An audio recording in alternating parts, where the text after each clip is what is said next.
Let's change the transmission fluid in this Honda Civic.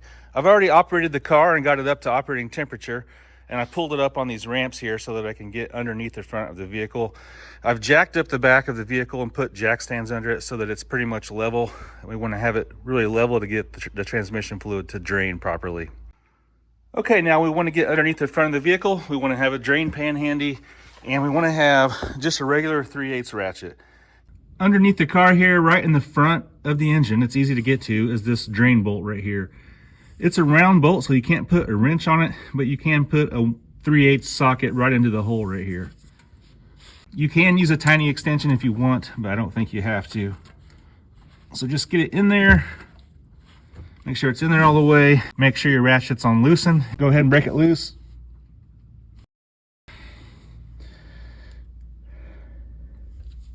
Make sure you have a drain pan in position. And we're going to go ahead and remove this.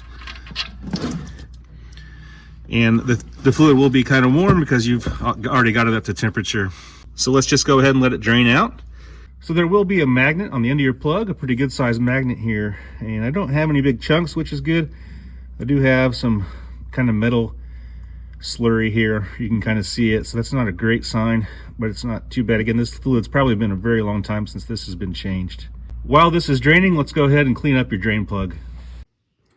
All right, so I've got my drain bolt removed and cleaned up. Do yourself a favor and get a brand new crush washer. They're really cheap. I'll put a link to one on the description of this video, to a new one.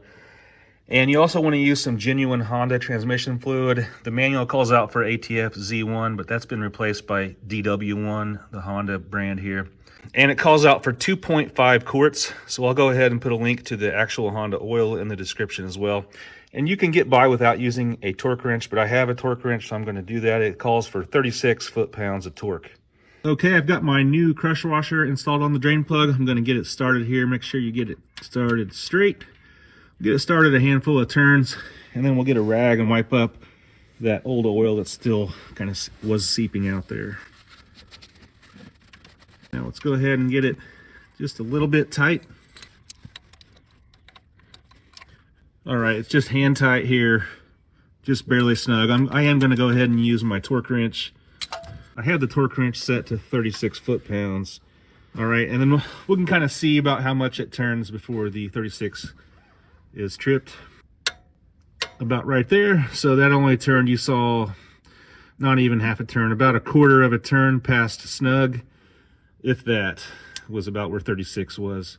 There's no need to over tighten it. I think it was way over tight when I removed it. But again, I have this new crush washer, so there's no need to over tighten it. I'm gonna make sure it's nice and clean here. All right, I'm gonna get my drain pan pulled out of here, and we're gonna fill up the transmission. The new fluid will go into the transmission dipstick hole. The transmission dipstick is down by your battery, down kind of low. If you look down in there, there is a yellow dipstick, if you see it down in there. To fill with fluid, we're gonna go ahead and remove the dipstick down here, and we'll get ourselves a nice long funnel and go ahead and put in there. We'll go ahead and add 2.5 quarts of oil to that.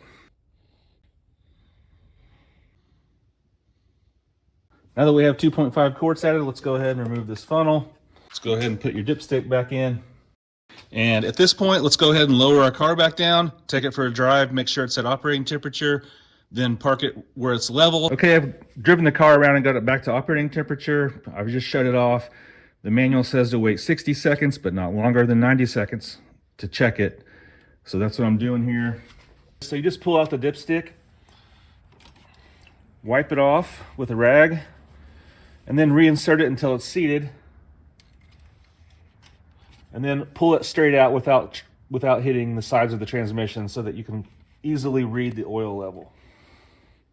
Sure enough, I don't know if you can see that, but it's right in the middle of the crosshatch area where it should be.